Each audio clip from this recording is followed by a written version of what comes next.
60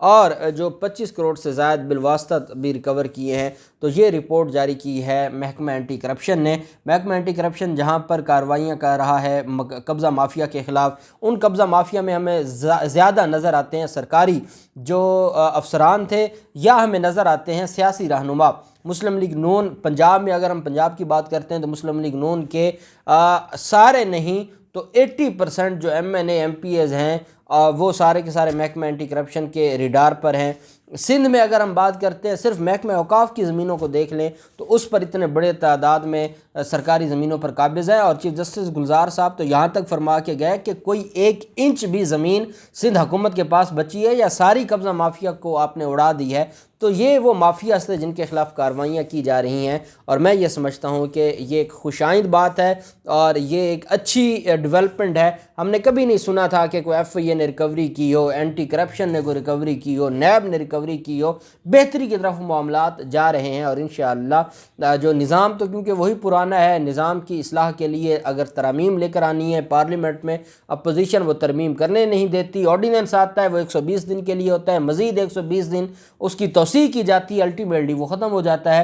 تو بڑے مسائل ہیں، ان سارے مسائل کو مد نظر رکھتے ہوئے جو ادارے ہیں وہ قانون کے مطابق کام کر رہے ہیں۔ بہت زیادہ اصلاح کی اور بہتری کی گنجائش ہے، اور ہم امید کرتے ہیں کہ اس کے اوپر کام ہوگا اور قوم کی امیدوں پر یہ پورا اتریں گے۔ پھر معاملہ آ جاتا ہے شہباز شریف کی وزارت اعلیٰ کے دور کے سب سے کرپٹ ترین جو افسر تھے، پولیس افسر تھے۔ ہم اکثر جرنیلوں کا ذکر کرتے ہیں، ہم اکثر سیاسی حکمرانوں کا ذکر کرتے ہیں، بیوروکریسی میں مختلف لوگوں کا ذکر کرتے ہیں، لیکن جو پولیس میں کرپشن ہے، اور وہ پنجاب پولیس اور سندھ پولیس، انہوں نے اتنی بڑی بڑی کرپشن کی ہے۔ آپ کو یاد ہوگا میں نے آپ کے ساتھ شیئر کیا تھا کہ کراچی پولیس کا ایک ایس ایچ او کے اکاؤنٹ میں 3 ارب روپے تھے۔ تو یہ اتنے بڑے مافیاز ہیں اور اتنی بڑی منی لانڈرنگ کیونکہ ادھر زرداری خاندان کو خوش کرتے تھے، ادھر شریف خاندان کو خوش کرتے تھے۔ اب اگر شریفوں کے کھربوں روپے انہوں نے اس کے اوپر ہاتھ نہیں ڈالنا یا ان کو محفوظ رکھنا ہے، تو پھر آپ اندازہ لگائیں کہ انہوں نے شریف خاندان نے بچانا تو تھا۔ اب ان کے خلاف کارروائی ہوئی ہے، اور یہ سابق ڈی آئی جی آپریشن ہے حیدر اشرف جو سابق D I G operations Lahore ہیں، جب ان کا نام آتا ہے تو بات ہی کرپشن پر آتی ہے کہ ان کے بعد کرپشن ختم ہو چکی تھی۔ ملازمت میں زمینوں اور پلاٹس پر قبضے، کرپشن اور اختیارات سے ناجائز تجاوزات کا الزام تھا، اور سابق ڈی آئی جی آپریشن نے نہ صرف پاکستان میں اربوں روپے کی جائیدادیں بنائیں بلکہ غیر قانونی اثاثے کینیڈا میں بھی بنائے، اور کینیڈا کی شہریت لینے کے لیے کینیڈا میں $1.4 ملین کا گھر بھی خریدا۔ اور جو بیوروکریسی کے یہ گندے انڈے ہیں، انہوں نے ہمارے معاشرے کو تباہ و برباد کر دیا ہے۔ اور ایک مثال ہے، یہاں تو ہزاروں کی تعداد میں سینئر افسران ہیں جو غیر ممالک کی شہریت بھی رکھتے ہیں، اور یہ لوگ پاکستان میں پیسہ کماتے ہیں، اس کے بعد ان کی فیملیاں بیرون ملک سیٹل ہوتی ہیں، یہ خود ریٹائرمنٹ کے بعد بیرون ملک بھاگ جاتے ہیں۔ یہ جو ملزم ہے یہ خود کینیڈا بھاگا ہوا ہے، پچھلے 2 سال سے یہ جو نہ اپنی نوکری پر تھا، نہ اس کو اسٹیبلشمنٹ ڈویژن نے اس کے خلاف کارروائی کی ہے، اور اس میں اس کے خلاف الزام کیا تھا؟ کرپشن کا، مس کنڈکٹ کا، اور اپنی سروس سے غیر حاضر کا، یہ اس کے خلاف الزامات تھے۔ سسپینڈ نہیں ہوا، برطرف ہو گیا، ٹرمینیٹ ہو گیا ہے، اور ہمیشہ کے لیے، اور اس کے جتنے بھی جو اس کو پینشن کی یا ریٹائرمنٹ کے بعد جو بینیفٹس تھے وہ بھی نہیں ملیں گے، اور جو اس کے خلاف کیسز چاہ رہے ہیں اس میں ریکوریوں میں بھی اس کے جو پاکستان میں اثاثے ہیں وہ انشاءاللہ ضبط ہوں گے۔ تو یہ ایک بہت بڑی کارروائی کی گئی ہے ان مافیاز کے خلاف۔ پھر معاملہ آ جاتا ہے صدارتی نظام کا، اور یہ صدارتی نظام کے خلاف درخواست دائر کی گئی تھی۔ جسٹس جواد حسن صاحب ہیں، جج ہیں لاہور ہائی کورٹ کے، انہوں نے یہ درخواست پر سماعت کی تھی، اور یہ 6 صفحات پر مشتمل فیصلہ جاری کیا گیا ہے۔ حفیظ الرحمان چودھری نے یہ درخواست دائر کی تھی، بیرسٹر احمد پنسوتا صاحب ان کی توسط سے یہ بطور وکیل بیرسٹر احمد پنسوتا صاحب پیش ہوئے، اور درخواست گزار تھے حفیظ الرحمان چودھری۔ انہوں نے درخواست دائر کی تھی آرٹیکل 199 کے تحت، اور اس میں یہ لاہور ہائی کورٹ کا راولپنڈی بینچ ہے، ملک میں صدارتی نظام کے لیے ریفرنڈم کرانے کے لیے یہ دائر درخواست تھی لاہور ہائی کورٹ میں۔ لاہور ہائی کورٹ نے اپنے جو 6 صفحات پر مشتمل فیصلہ ہے، عدالت نے ایک تو اس درخواست کو ناقابل سماعت قرار دیا ہے، خارج کیا ہے، لیکن اس میں ریزنز لکھی ہیں اور یہ بڑی ویلڈ ریزن ہیں۔ جو بھی صدارتی نظام کی بات کرتا ہے اس کو یہ ریزنز سمجھنا ہوں گی، تب ہی ہم صدارتی نظام کے حوالے سے اگر ہماری خواہش ہے اور ہم سمجھتے ہیں کہ صدارتی نظام ہمارے ملک کی بقا کے لیے ضروری ہے، تو ہم تب بھی کوئی قدم آگے بڑھا سکتے ہیں جب تک ان چیزوں کو ہم نہیں دیکھیں گے۔ لاہور ہائی کورٹ نے اپنے فیصلے میں یہ کہا ہے کہ جو وفاقی حکومت فیڈرل رولز کے تحت اختیارات استعمال کرتی ہے، عدالت کوئی ایسی ہدایت جاری نہیں کر سکتی۔ یہ بیسیکلی وفاقی حکومت کو پارٹی بنایا گیا تھا کہ وفاقی حکومت کو کہا جائے کہ وہ ریفرنڈم کروائے۔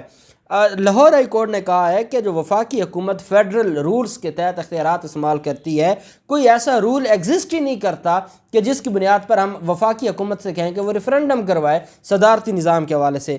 عدالت کوئی ایسی ہدایات جاری نہیں کر سکتی جو قانون کی نظر میں قابل عمل نہ ہو۔ عدالت صرف آئین کے آرٹیکل 199 کے تحت ہدایات جاری کر سکتی ہے اور موجودہ کیس میں کوئی ایسا فریق نہیں بتایا گیا جس کو ہدایات جاری کی جا سکے۔ اب صرف اگر یہ کہا جائے کہ وفاقی حکومت کو کہہ دیں یا وزیر اعظم کو کہہ دیں کہ وہ ریفرنڈم کروائیں، تو ان کے پاس جب وہ اختیار نہیں ہے تو ہم کیسے کوئی غیر قانونی کام کا ہم کی ہدایت کیسے کر سکتے ہیں؟ فیصلے میں کہا گیا کہ موجودہ کیس میں صدارتی نظام کے لیے ریفرنڈم کرانے کے لیے کوئی قانون نہیں بتایا گیا کہ کس قانون کے تحت ریفرنڈم کیا جائے گا، اور اس لیے درخواست گزار کی استدعا آئین کے بنیادی ڈھانچے کے متصادم ہے۔ عدالت نے درخواست گزار سے استفسار کیا کہ ایسے درخواست کیسے قابل سماعت ہے جو آئین کے بنیادی ڈھانچے سے متصادم ہو، درخواست کو کیسے سنا جائے؟ درخواست گزار نے کہا کہ کیبنٹ ڈویژن سمیت دیگر فریقین سے صدارتی نظام سے متعلق ریفرنڈم کی درخواستیں ہم دائر کر چکے ہیں۔ کیبنٹ ڈویژن میں دائر درخواستوں پر کوئی کارروائی نہیں ہو سکی اور کیبنٹ ڈویژن کی جانب سے کارروائی نہ کرنے پر ہم نے ہائی کورٹ میں درخواست دائر کی۔ ہم یہ چاہتے ہیں کہ جو کیبنٹ ڈویژن کے پاس درخواستیں ہماری پینڈنگ ہیں وہ ان کو قانون کے مطابق ڈیسائیڈ کر دیں، ہم صرف اتنی ڈائریکشن چاہتے ہیں۔ درخواست گزار نے یہ بھی موقف اختیار کیا کہ اگر کیبنٹ ڈویژن کی متعلقہ اتھارٹی درخواستوں پر فیصلہ کرے گی تو ہم یہ والی درخواست اپنی واپس لے لیں گے۔ تو عدالت نے کہا کہ میں کیبنٹ ڈویژن کو کیسے کہوں کہ ان درخواستوں کے اوپر سماعت کریں جن درخواستوں کا آپ کے پاس کوئی قانونی جواز ہی نہیں ہے۔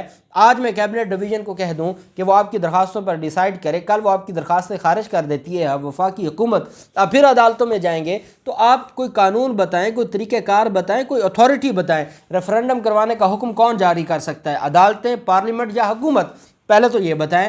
دوسرا یہ ہے کہ کس قانون کے تحت ہم یہ کہہ سکتے ہیں کہ ریفرنڈم ہو سکتا ہے؟ نہ کہیں آئین میں لکھا ہے، نہ کہیں کسی قانون میں لکھا ہے۔ تو صدارتی نظام کے حوالے سے انہوں نے کہا کہ سننے میں تو بہت کچھ آتا ہے، لیکن جو چیز پریکٹیکلی اپلیکیبل نہیں ہو سکتی، عدالتیں کیسے وفاقی حکومت کو کہہ سکتی ہیں کہ وہ کرے؟ تو یہ کچھ انہونی ہو تو صدارتی نظام کے حوالے سے کوئی ریفرنڈم کا معاملہ بن سکتا ہے۔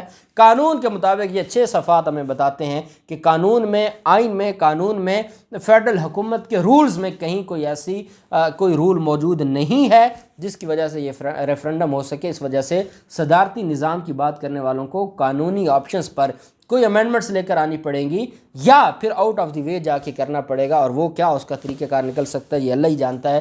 اللہ پاک پاکستان کا حامی و ناصر ہو۔ بہت شکریہ۔ اللہ حافظ۔ پاکستان زندہ باد۔